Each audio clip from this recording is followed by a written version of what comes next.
Hello and welcome to Double XC Podcast. I'm your host Xavier Excellence Collier.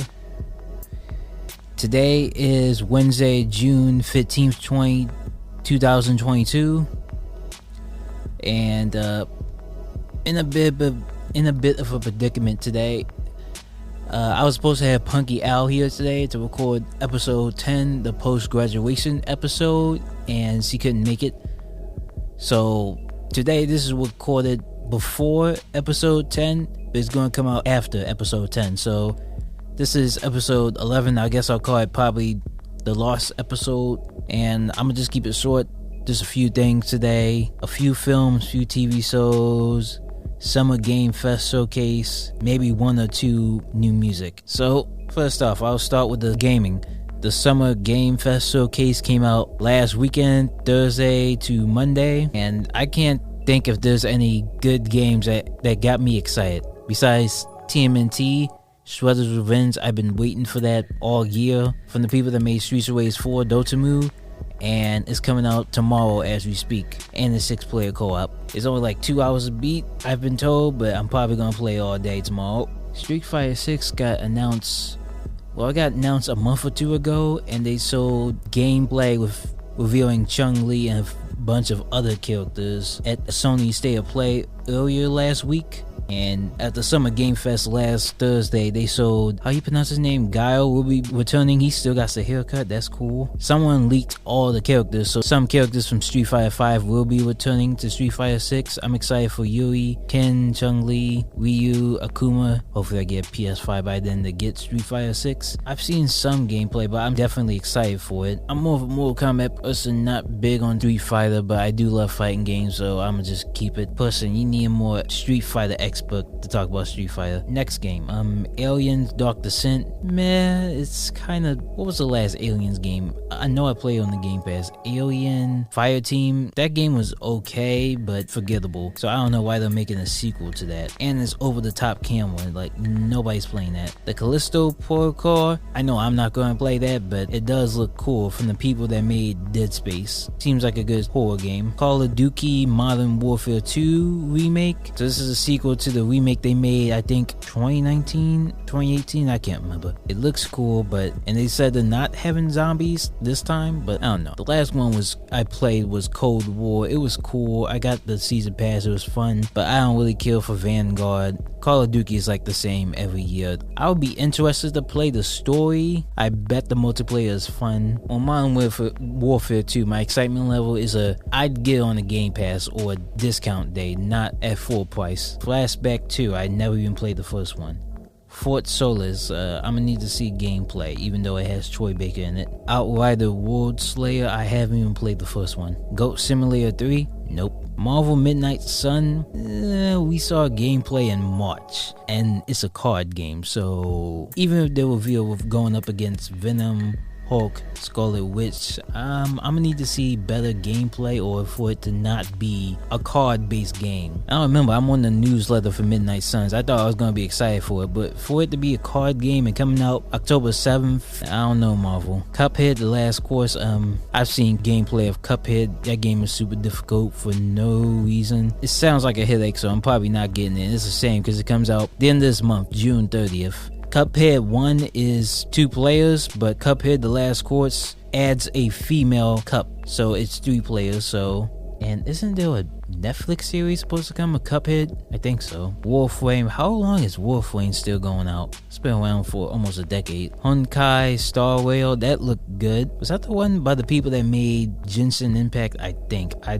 don't know. It looked cool though. A cool anime game. I was just talking about TMNT Shredder's Revenge. Definitely excited for it. One Piece Odyssey Y. Soul Hackers 2. Is this an anime game? I need to watch the gameplay of this. I've been so busy with work. I have not had the time to fully watch all these game reviews. Capcom Arcade Stadium 2, that's cool. Metal Hellsinger, maybe. Nightingale, maybe. Saints Row is supposed to come out August. I'm still mad about that because it's cool. It's a reboot, but still, I would feel better if it brought any of the returning characters from the original trilogy, like Johnny Gat or Sandy or Pierce or even Julius, even though Keith Davis Julius is dead. Spoiler alert if you haven't played Saints Row 2. I'm gonna keep a meh on that one. My excitement level, I would get on the Game Pass or on a discount. Warhammer, I know nothing about Warhammer. Layers of Fear, you know I'm not playing that. Gotham Knights, I'm definitely going to talk about this on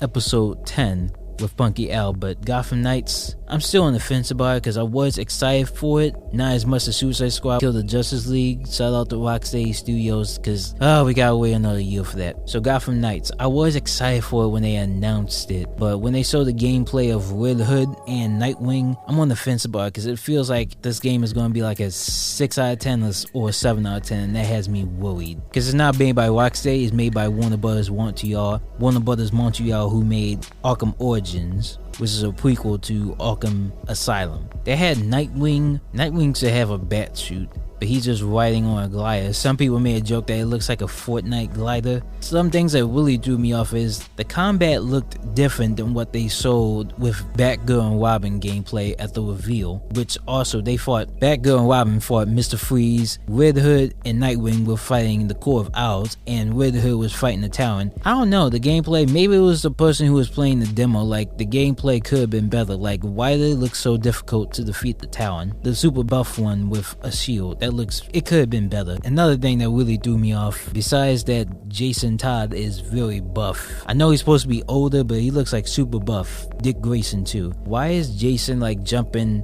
in mid-air? That makes no sense to me. I get he got resurrected by the Lazarus pit, but how is he just like when he's using the back grapple? That makes sense to me, but how is he just randomly jumping in mid-air? That don't sound like Red Hood to me. Makes no sense. I'm on the fence. I would like to see new gameplay. I'm on the fence about Gotham Knights. I most likely will buy it. We'll see. It's definitely on my day one list. I just hope it's really good. I will be cosplaying October as Nightwing, maybe Red Hood too. Moving on, Gotham Knights. They announced The Last of Us Part 1. This game has been remastered it came out on PS3 in 2010, the same year as GTA 5. Then it got remastered for the PS4. Now it's getting remastered for the PS5 September 2nd, which is near Labor Day. It's an updated, lighter look. It looked fine on PS4. I haven't seen much of the PS5, and also, personally, I need to play the game. I've seen cutscenes. I've never played The Last of Us 1 before, so it'll be an experience for me if I had PS5 and I'm playing this remastered version. But for people who already had this for PS3, PS4, it's kind of like it's the same game. But moving on, that's all the announcements for Summer Game Fest. There was also Xbox this past Sunday, and Xbox did really good than what they sold last year and 2 years before that when they had the premiere Xbox Series X and S. They really could use a better title. A lot of games coming to Game Pass within here to next year. They announced Redfall. They showed a reveal trailer for that last year. It looks like a zombie first shooter game. I'm kind of mid about it. I probably won't buy it, but maybe I'll try it on the Game Pass. It's not really catching my eye. Some Game Pass games. I was shocked that they're bringing Persona 3, 4, and 5 to the Game Pass in October. Well, Persona 5 Royal is coming to the Game Pass in October. Then 3 and 4 next year. I mean, it's still a 500-hour game, all of them, but that's cool for people who don't have PlayStation, Switch, or PC. That is cool. Gonna love listening to the soundtrack. Hollow Knight Silk Song. I've seen people play Hollow Knight. I played a bit of the first Hollow Knight. I never beat it. I know Copacel beat it. Shout out to Copacel. I think he beat it. So they're making a second one, Silk Song. So that's cool. It'll be confirmed as a day one Xbox Game Pass title. I think it's coming out next year. I don't know if they revealed the date. Oh yeah, another one. Riot Games is coming to Game Pass this winter or maybe early 2023. That's cool. I don't think I'll play Valorant, but I definitely will play Legends of Runeterra and League of Legends. A Plague Tale Requiem. Punky Ail is always excited to play that. I don't know if she's beat the first one yet. I'll probably play it. Oh yeah, it is coming to the Game Pass, so I will definitely play that day one. I don't know if I'll get to beat it. Forza Motorsport. Every year they announce a showcase. There's always a racing game. Forza or Gran Turismo. It's a no for me. Flight Simulator. Who asked for this? Yes, they finally announced the date for Overwatch 2. It's supposed to come out October 4th. It's going to be a free-to-play title. I mean, that's cool. I just remembered tomorrow is going to be... They're going to show some content. They're going to reveal more about the game tomorrow. So I'm hoping Blizzard Entertainment actually shows us something good, because it's no longer 6v6 like the first one. Is going to be 5v5. They add one new mode. They add Black Woman. I forgot her name already. They add a new hero. They're about to announce Junk Queen. Hopefully we get to see gameplay of her tomorrow. I can't tell if she's related to Junkrat. That feels like lazy writing, Blizzard. But okay. But I kind of liked it with 6v6. I want to see more than just multiplayer, like maybe a story mode, or you can change your ultimates. I think that was Blizzard's plan when they first announced they were having Overwatch 2. I don't know if they're going to stick with it. They're obviously going to announce some more heroes, so I'm definitely going to play this day one. I just hope it's not the same game as Overwatch 1. Elder Scrolls Online High ISLE. I'm not even going to try to pronounce that. I'm tired. That's coming out later this month. I might play if it's free on the Game Pass. I might. I'm not big on Elder Scrolls. My cousin definitely is. Fallout 76. This is a DLC. I've never even played Fallout 76. I played 4, but never beat it. Forza Horizon 5 Hot Wheels. Okay, just because it's Hot Wheels, I might try it. That's coming in July. Arc 2, it was a reveal trailer. It's coming out next year. It's just Vin Diesel, all about family. Minecraft Legends, who asked for this? Gunfire Reborn, that's a maybe. Oh, Naraka Blade Point. That comes out June 23rd to Game Pass. I might try that. I've seen some gameplay of it. I might try that. And it's supposed to have a story mode with the Game Pass. Grounded, No Man's By. Off Whip. I'm not playing little kids turn tiny to fight off bugs. We do that in real life. I'm mad Rob Ferguson is working on Diablo 4 instead of Gear 6. I was really hoping we were getting Gear 6 this year. It's okay. I heard it's a classic. It's coming out next year. Sea of Z Season 7, No Man's By. Wulong Fallen Dynasty. They didn't show gameplay, but the reveal trailer they showed looked fire. Like, I'm definitely interested. I definitely want to see some gameplay. This is another 2023 game. Yeah, I definitely play it. I can see myself playing it. I don't know why I'm saying I can see myself playing it. We still haven't seen gameplay. I just talked about Persona. Knowing me, I'm definitely going to try Persona 5. I played a little of Persona 5. I never beat it. Probably not. I'm probably not going to beat it now, but I can see myself playing the beginning of Persona 5 Royal again in October, day one. This is the big one. Xbox Game Studios is working with Kojima. Shout out Kojima. So after Death Stranding came out 2 or 3 years ago, Kojima is now working with Xbox Game Studios on a new game. Let's hope this one's good after Death Stranding. I'm not big on Metal Gear Solid, but I hope it's a good fighting game, not too much stealth. A cool action adventure game. Another big one, Starfield. It looked okay to me. It's a maybe. I don't know that much about Starfield, so that's why I'm on the fence. I think that's everything that got revealed. And then there was Capcom. I think that was also Monday or Tuesday. I can't remember. Oh yeah, I definitely like the Capcom showcase. They showed Street Fighter 6 gameplay. They announced Resident Evil 8 DLC. So you're going to get to play a Rose DLC story. That looks cool. Spoiler alert if you haven't finished Resident Evil Village story yet. And then also the Mercenaries. So you get to play Chris Redfield, Heisenberg, and Lady D. That's gonna be funny. You get to be Lady D and get to throw people around, throw things at the villains. There was a few games I'm on the fence about. Mostly the big thing is they announced earlier last week they will be having a Resident Evil 4 remake. I think we all saw this coming after Resident Evil 7, 8, and remaking 2 and 3. I was hoping for Resident Evil 4 because I've played the original Resident Evil 4 on Xbox on the Game Pass. I still can't get past the Chainsaw Man, so hopefully I can when this remake come out. It's scheduled for early 2023. I can't remember if it's January or March, but I'm excited for it. Get to play Leon, get to play Ada. I'm definitely excited for this. It looked good. They only revealed Leon and Ashley's faces. They didn't show gameplay, but I'm hoping we get to see more as time flies. So yeah, Resident Evil 4, that's definitely still hoping to get a PS5 for that one, not Xbox One, but I would definitely day one Resident Evil 4 or at least Game Pass. That's it for Capcom. But why I keep saying Game Pass, I just remembered Monday, June 13th, PlayStation Plus came out. That is a monthly subscription similar to Game Pass, but it has 3 separate ones. So with PlayStation Plus, there's Essential, there's Extra, and then there's Premium. Essential comes with monthly games, online multiplayer, and more. You get exclusive discounts. You get the PlayStation Plus collection, Shield Play, cloud storage.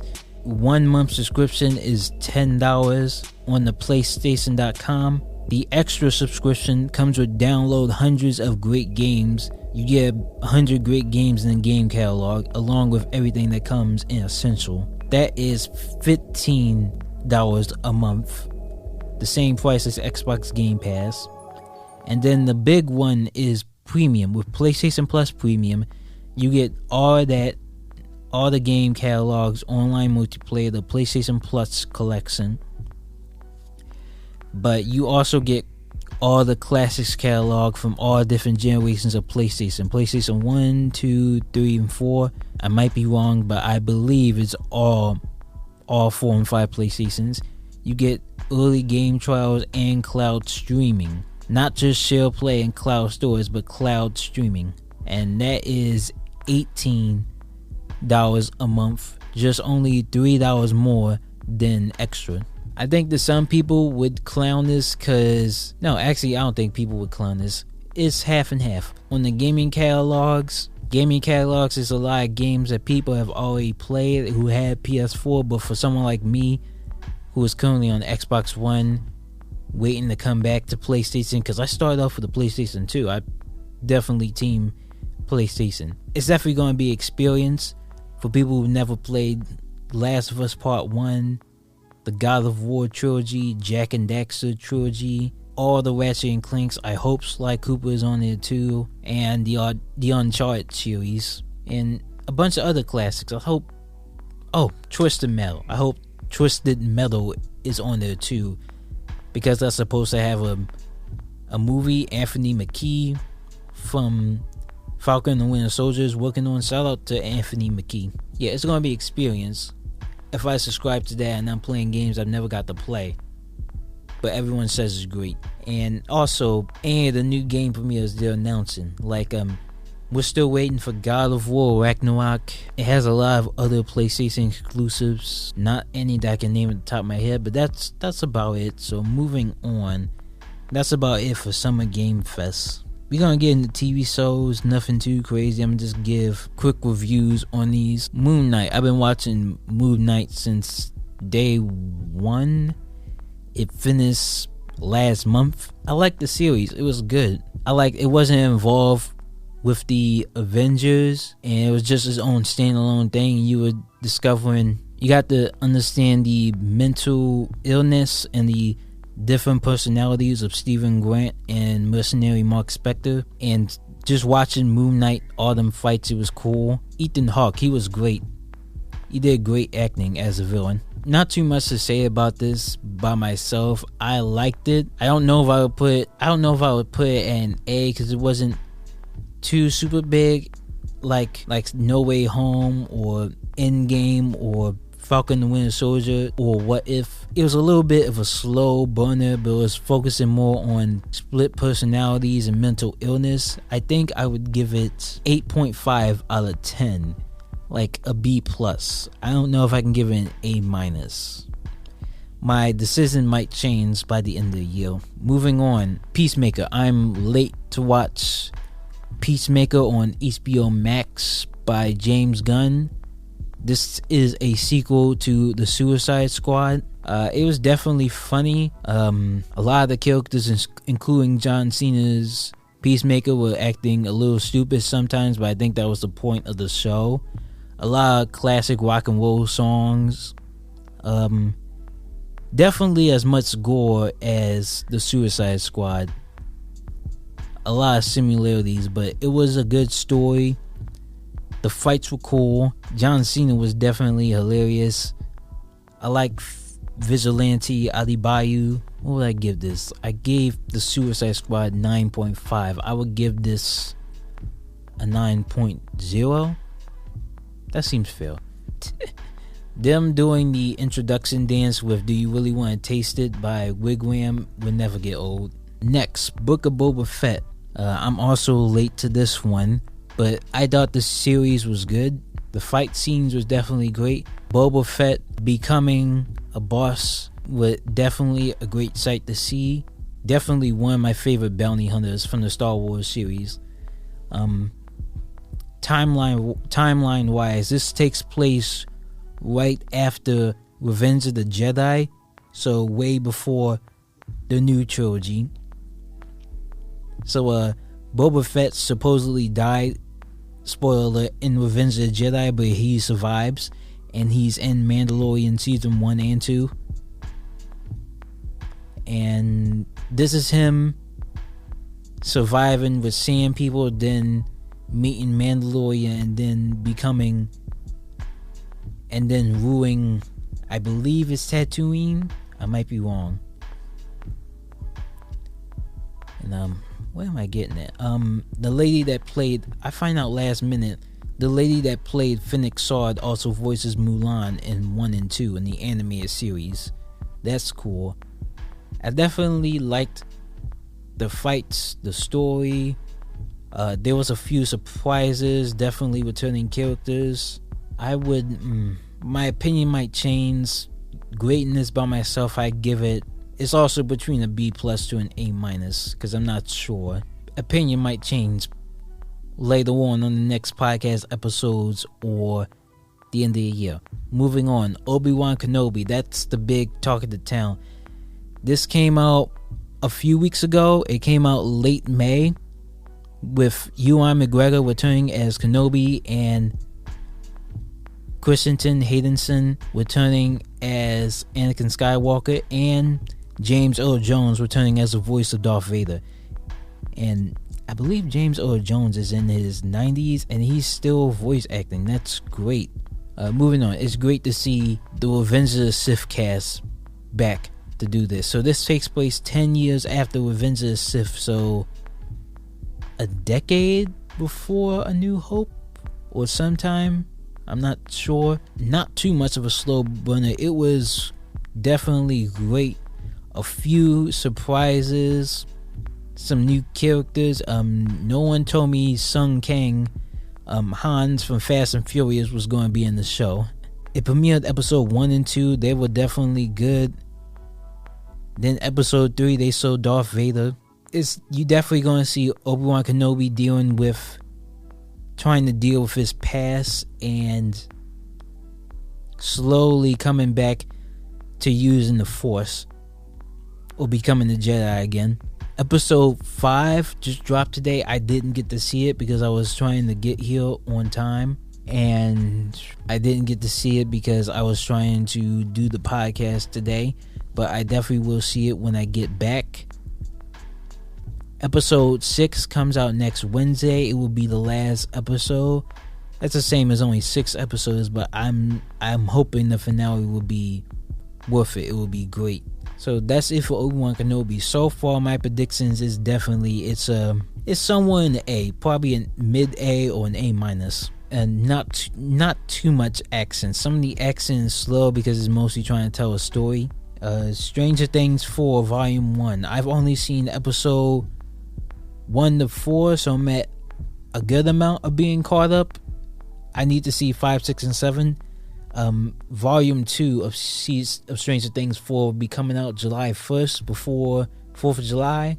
I've been watching this with my mom, and they weren't lying. This is definitely the scariest Stranger Things season so far. A bit of gore in the premiere. It's a good horror story. So for some of y'all that don't know, I'll try not to spoil this too much, but most of the team is separated. Like 11 and Will are in a different location in school. 11 is trying to fit in without Officer... Who does David Harbour play? I gotta search up the whole cast. So Will and the mother and 11 is in a different location, and 11 is trying to fit in without her dad, Officer Hopper, because he's in Russia, and there's some kind of curse going on in Hawkins, which Dustin, Lucas, and the rest of the team is still in Hawkins.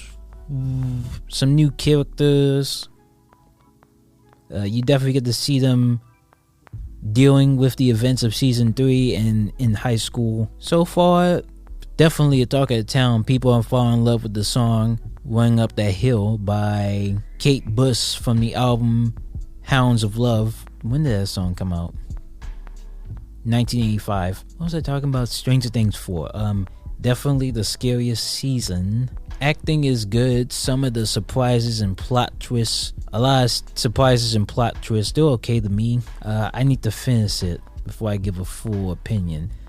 So far, I give it between a B plus to an A minus. Okay, one minor spoiler. There's like a bully scene near the end of episode 2. I feel like 11 was in the right. I feel like she deserved it. As someone who's been bullied, I don't support that. She kind of deserved it. I mean, it was messed up how she did it, but I can't say that much without spoiling it, but I'm always spoiling it. So Stranger Things 4, Volume 2 comes out July 1st. I need to finish the last 3 episodes. What else is there to talk about? That's all the TV shows. There's a lot of films I need to talk about for episode 10, Doctor Strange 2, Sonic 2, Jurassic World, Dominion.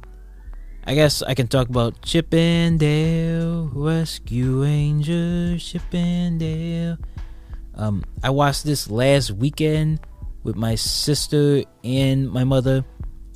For some of y'all don't know, Chip and Dale Rescue Rangers is like an old Disney classic. So this is kind of like a live action reboot. It's kind of surprising. They do tie in current cartoons with like all the old cartoons, and some of them that have been rebooted. Like there's Peter Pan, there's Rick and Morty, there's Ugly Sonic. Y'all know what I'm talking about. Ugly Sonic from the first Sonic the Hedgehog reveal trailer. He's in this somehow. Who else? He-Man. I could give somebody else or me could give a whole list of all the cartoons that's there. I don't know, but I won't try to spoil it too much. It was definitely a good sight to see. John Mulaney and Andy Samberg doing Chip and Dale were definitely funny.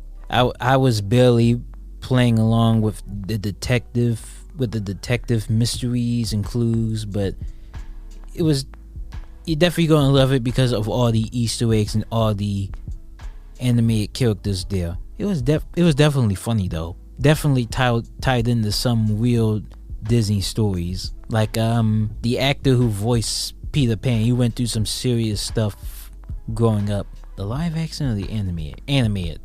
I believe the animated one, not the live action one. Where am I grading this? B plus, A minus? I don't know. I am not in a good mood to be grading stuff right now. Moving on, that's the only film I have for today. Twitch break? No, I took a break like for a month or 2. I just came back last weekend, but I I don't have a good controller to be using my mic anymore, so I've been playing with no mic. It's cool. Coming back to Twitch has kind of been the same. Like, I've been back since late January, but not that many people, not that many subscribers. Nobody has rated me, so it's on and off. I probably see myself quitting Twitch probably the end of the year, or maybe 2. I guess I can end it with music. I'm pretty sure Punky Ail is probably not going to listen to this album, but new music. I did listen to Pusha T's Is Almost Dry album. It's only 12 tracks, and within a half an hour, it's definitely fire. There's a lot of songs I liked on it. Starting off, what were my favorites? I definitely liked Diet Coke, Rock and Roll with Kanye West and Kid Cudi, Call My Bluff, Brambleton. It's definitely fire. You definitely gotta listen to it. You might have mixed opinions. Well, whether you're a big Drake fan or Pusha T fan, that really doesn't matter. You should still listen to it. You might be on the fence because it's more about Coke Boys, a very specific fan base of Pusha T. I would give it 8 out of 10, maybe a 9 out of 10. It's a great album. Unfortunately, I was trying to listen to it on the bus today, but I'm going to have to do this episode 10 to give a review on Kendrick Lamar's. So I was listening to this on the bus on the way, but I'm going to have to do this for episode 10 to give a review on Kendrick Lamar's Mr. Morale and the Big Steppers. So shout out to Kendrick Lamar. I believe this is his last album with Top Dog Entertainment. That's all I have for the last episode 11. Thank you all for listening. Be sure to subscribe on Spotify, Apple Podcasts, Google Podcasts, or wherever you listen to the podcast on. Thank you all again that's been listening to this for a year, that's been listening to this since day 1. Episode 12, I'm going to release episode 11 probably a week after episode 10, if I can get episode 10 before a listening party that I scheduled for next week. Episode 12 is definitely going to be mainly about Thor: Love and Thunder, which comes out early July 6 or 7, a few days after 4th of July. So thank you. I'll see you next time. XC signing off.